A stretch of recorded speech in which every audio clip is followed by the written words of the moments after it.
Tere keskpäeva, head gümnaasiuminoored. Mina olen Gert, mina töötan Riigikantseleis ja minu igapäevaseks tööülesandeks on korraldada Eesti riigi sümbolite kasutamist. Täna aga aitan teil kodanikupäeval vaadata sisse riigi ja kodaniku suhtesse pisut võib-olla ebatavalisest perspektiivist. Nimelt selle aasta suvel möödus riigivapi Eesti riigi sümboli kehtestamisest 100 aastat. Ja selgitangi teile, mismoodi seda riigivappi siis kodaniku suhtes riigi valitsuskommunikatsioon kasutab. Aga esmalt vaatame, milline üldsegi Eesti riigivapp on. Nagu te siin ekraanilt ka näete, Eesti riigivapp koosneb järgmistest osadest. Kuldne kilp, mille peal on 3 sinist sammuvat otsa vaatavat lõvi. Meie riigivapil on 2 kuju. On suur riigivapp ja väike riigivapp. Suurel riigivapil on siis lisaks kilbile ja 3 lõvile 2 tammeoksa, mis siis vanikuna hoiavad vapikilpi püsti. Aga võtame need elemendid ükshaaval läbi, et miks on Eesti riigivapil just sellised elemendid. Ja alustame lõvidest. Lõvi on teadagi loomade kuningas ja see arusaam on inimkonnale tekkinud juba päris ammuste aegadel.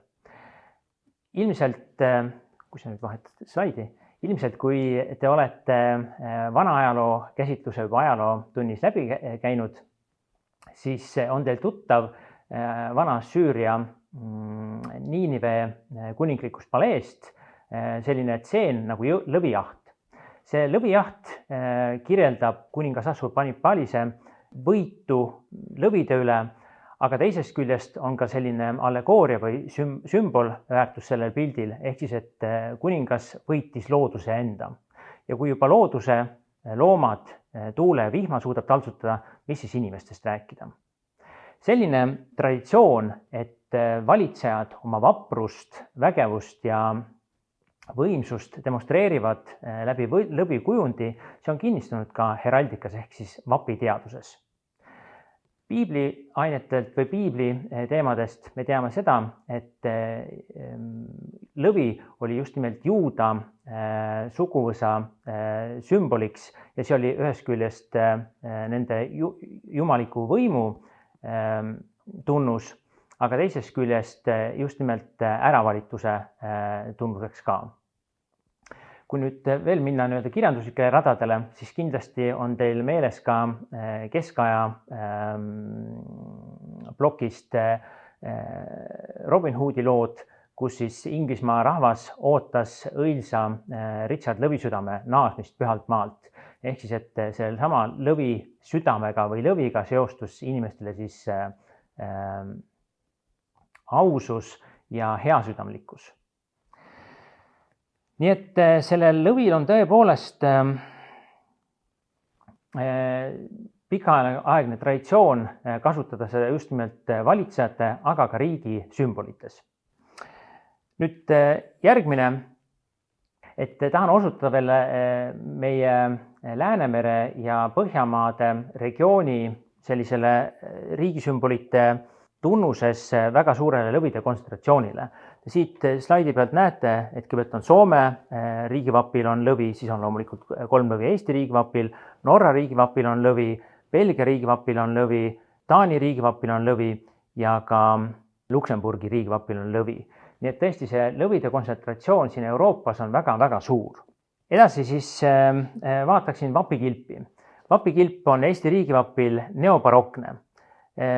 Ta on kuldset värvi, aga mis on erakordne, on kindlasti see, et ühelgi teisel riigil neobarokset riigivappi kilpi ei ole. Nii et see on selles mõttes selgelt Eesti riigi selline unikaalsus. Nüüd võib tekkida küsimus, et miks Eesti riigivappi kilp on barokne. Et Eesti riik ju loodi 1918, barokk on selgelt uusaja alguse nähtus, et miks see barokne kilp sai valitud. Lihtsalt Eesti Vabariigi tekkimisel neobarokk ehk siis uue stiilina oli väga moodne tollel hetkel ja just nimelt seda Eesti riigi sünnihetke see neobarokne kilp just nimelt märgibki. Kui laiemalt küsida, mis on üldsegi kilbi sellise stilisatsiooni mõte või mis sellest peaks välja lugema, siis ennekõike ta ongi ajastu märk. Ehk siis, et kui me vaatasime neid erinevaid kilbikujusi, siis kahtlemata Norra riigivapp, see on oma stilisatsioonilt, oma kilbikujult kõige vanem. Ehk siis, et see ulatub sinna normannide aega.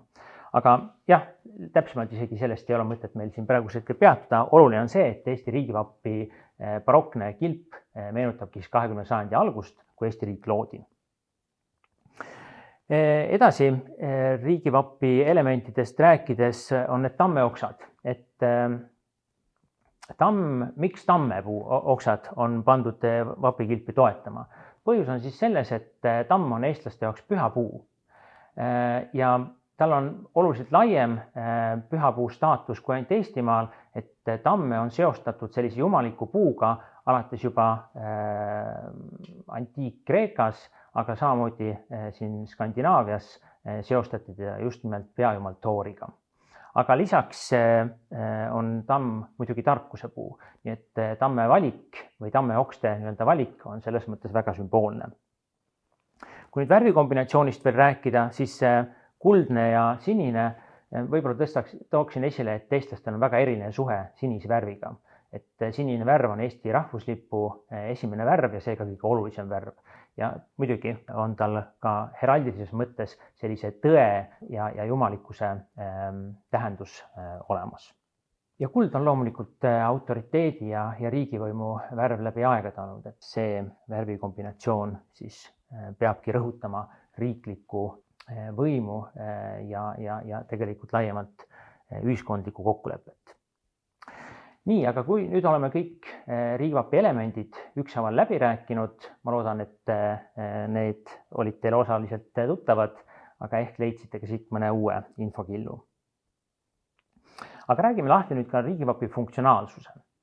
Et riigivapi funktsionaalsusest ma jaotaksin selle või tooksin välja 3 sellist põhilist riigivappi kasutamise kohta. Alustuseks vaatame riigivappi kui meie piiripunktis olevat asja. Et mis selle riigivappi funktsioon, mida see riigivapp peab kõnelema nii meile, kes me siin riigis elame, kui ka neile, kes siia riiki saabuvad. Et selge on see, et riigivapp ei ole pelgalt illustratiivne või selline ilustav element selle sildi peal, sest et esmane ülesanne on inimest informeerida. Ja millest siis riigivapp peaks siis inimest informeerima? Kui me oleme siinpool riigipiiri, ehk siis oleme Eesti riigi sees, siis see annab meie inimestele selgelt aimu, et ta asub Eesti riigis.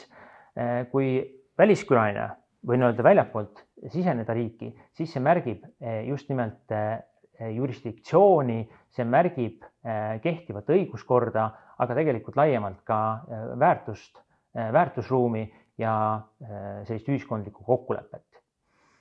Vähetähtis muidugi ei ole tegelikult ka riigi sümboli kui sümboli klassikaline tähendus, ehk siis, et ta peab märkima või lihtsalt tunnuseks olema. Ja näiteks Eesti riiki sisenedes Euroopa rahvad ilmselt saavad kõik väga hästi aru, et kuhu nad saabusid. Aga näiteks kui te olete sattunud kuhugi Araabia maadesse, kus riigipiiri sildid ei pruugi olla arusaadavalt loetavad, siis see pildiline keel on väga oluline. Ehk siis, et see pildiline keel markeeribki ära, millise riigiga on tegemist. Nii et see on riigivapi üks 2 olulist funktsiooni, et markeerida ära Eesti Vabariiki kui sellist ja teisest küljest tõesti siis seda õigusruumi, väärtusruumi. Järgmine slaid. Võib-olla sellise füüsilise riigivapiga füüsilise ruumi äramärkimise kõige omapärasem näide on Vabariigi presidendi auto. Ehk siis, et Vabariigi presidendi autosildil on suur riigivapp, seal ei ole mingisuguseid numbrimärke, muid kui tõesti see riigivapi kujutis. Ja kui te seda ei ole märganud, siis Vabariigi aastapäeva paraadil, kui president saabub, siis seda kantakse üle. Kindlasti vaadake seda, tundke see moment ära. Aga vaatame siis nüüd veel riigivapi järgmisi funktsioone. Et veel järgmine slaid ka paluks. Just, et riigivappi kasutatakse ka loomulikult dokumentidel. Dokumentidel riigivappi kasutamine peabki väljendama põhiseadusliku riigivõimu tahet ja sõnumit. Et riigivappi kasutamine on selles mõttes seadusandja poolt väga täpselt reguleeritud, kes seda kasutada tohivad ja kes seda kasutada ei tohi. Ja tõesti riigivõimu teostavad isikud, nemad peavad valitsuskommunikatsioonis riigivappi või riigi sümbolit kasutama, aga isikud, kes riigi sõnumeid ei esita või riiki ei esinda, nemad ei tohi riigivappi kasutada. Nii et see on siis dokumentide puhul väga oluline märgata, et kui te saate Eesti riigilt mõne dokumendi, näiteks kirja mõnelt riigiasutuselt, siis selle dokumendi peal on alati riigivappi kujutis ja see riigivappi kujutis peabki meenutama inimesele, kes selle kirja sai, et tema on ühiskondliku kokkuleppega läbi selle märgi siis seotud. Ehk siis, et kui riik näiteks ütleb, et maksa mõni trahv ära, siis sa oled tegelikult riigile sellise volituse andnud, et riik võib sind koormata teatud kohustustega ja vastupidi, et kui näiteks riik tahab sind tõkestada mingisuguses teos, siis inimene peabki vabatahtlikult selle märgi nägemisel tegelikult selle riigi tahtele alluma. Ja loomulikult see märk on tegelikult ka sunnimärk, ehk siis, et kui inimene millegi pärast ei pea sellest ühiskondlikust kokkuleppest kinni, siis Eesti ühiskonna inimesed on riigile andnud voli rakendada siis sundi. Vaatame, kas meil on veel slaidi peal veel mõni pilt, ei ole just. Nii, ehk siis, et laias plaanis see oligi see kokkuvõtte riigivappi funktsionaalsusest, ehk siis, et sellega märgime riiki, sellega märgime põhiseadusliku riigivõimu tahet ja kolmandaks väga oluliseks punktiks ongi see, et inimese kokkupuute selle riigivõimuga, et läbi selle märgi inimesele tuletatakse meelde, et tema on selle ühiskondliku elukorralduse kokkuleppe osa olnud siin ja ta peab sellele ühiskondliku kokkuleppele alluma ja see märk siis seda kõike sümboliseerib. Nüüd kolmas osa, mis ma tahaksin teile, head gümnasistid, siin täna rääkida, on, et kuidas Eesti riigivapp paigutub laiemasse riigivappide või riigisümbolite süsteemi. Et siin ekraanipildi peal olen ma toonud välja kõikide riikide sümbolid ja riiki on meil õige pisut alla 200, toetudes vapi teaduse normidele ma jaotasin nad või tegin sellised 3 rühma nendest. Ehk siis sümbolid, mis ongi riigivapid, ehk siis nad on heraldiliselt koostatud riigisümbolid. Teine selge kategooria on siis riigipitserid. Need on siis sellised spetsiifilisemad ja võib-olla natuke tehnilisemad laadi sümbolid, aga kus on oluline info ilusti kajastatud. Ja kolmas kategooria on sellised vabakujundid ehk siis embleemid. Aga praegused juba jõudsimegi siia riigivappide kategooriasse, ehk siis, et siin pildi peal on toodud kõikide riikide riigivapid. Suurusjärgus 3/4 riigisümbolitest on vapid ja mida see meile kõneleb, see ühest küljest kõneleb kindlasti sellest, et Euroopa on sellises rahvusvahelise riikliku ülesehituse eeskujuks olnud, ehk siis, et vappindus selgelt teostub Euroopa kultuuriruumiga ja väga paljud riigid, mis ei asu Euroopas, on Euroopa riikide eeskujul oma sümbolid just nimelt korraldanud läbi heraldiliste printsiipide ehk siis moodustanud riigivapid.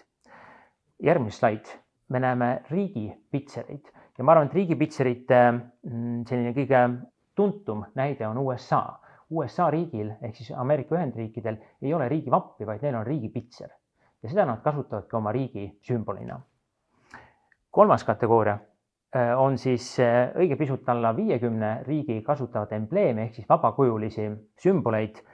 Ja ma arvan, nendest vabakujulistest sümbolitest tuntumad on kindlasti India lõvisammas, kindlasti on taima väga eriline selline kotkas inimene sümbol, aga ka tegelikult Prantsuse riigi embleem on tegelikult kogu selle embleeminduse aluse panija.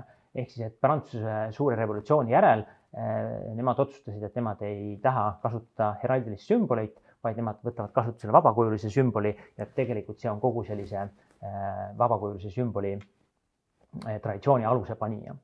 Nii et laias plaanis tõesti 3/4 riike kasutab vappe, umbes 10 kasutavad riigipitsatit oma sümbolina ja siis umbes 50 või alla selle riikides kasutab oma sümbolina vabakujulist graafilist kujutist.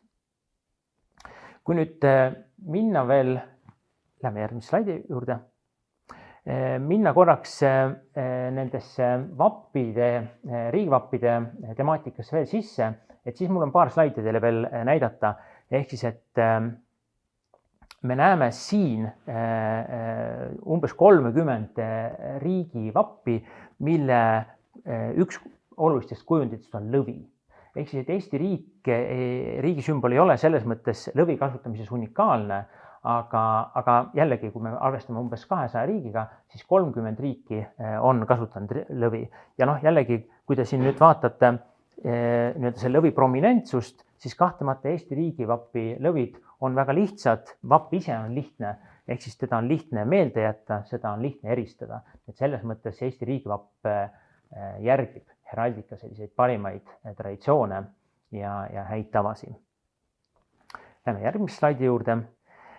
Siin on toodud siis üks slaid sellest, kui keerulised nad võivad olla. Ehk siis, et siin on slaidi peal need riigivapid, millel on ainult üks tunnuspilt kasutusel. Jah, vapi ümber võib olla, või vapi kilbi ümber võib olla igasuguseid täiendavaid ehiselemente ka, aga kui te vaatate just vapi kilpi ennast, siis nende vappide peal on ainult üks tunnuselement. Ja ma arvan, kahtlemata kõige silmapaistvam, kõige ilusam selles mõttes, lihtsuse mõttes on Šveits. Šveitsi riigivapi tunneb alati ära, et see on lihtne, jääb kohe meelde ja on märgatav. Järgmine slaid on vapid, millel on siis 2 sellist olulist tunnuselementi, et jah, need näited on võrdväärselt siin ära tuntavaid. Tõesti Ukraina, Luksemburg ja iseenesest huvitav näide on ka Island, et kus siis kogu vapi kombinatsioon on pandud jääpanga peale ujuma. Ja nüüd, kui me läheme veel järgmise slaidi juurde, siis siin me näeme vapielemente, tunnuspilte, kus siis on kasutuses 3 tunnuspilti. Mis ma nende viimase 3 slaidiga tahtsin teile öelda, on see, et kui üldiselt heraldiline printsiip on, et mida lihtsam on vapp, seda lihtsam on seda lugeda, seda funktsionaalsem ta on, et siis jällegi 200 riigist me saame öelda, et Eesti riigivapp on oma lihtsuse ja loetavuse mõttes seal esimese 30 seas. Nii et meie riigivapp tõesti paistab heas mõttes silma rahvusvahelises foonis.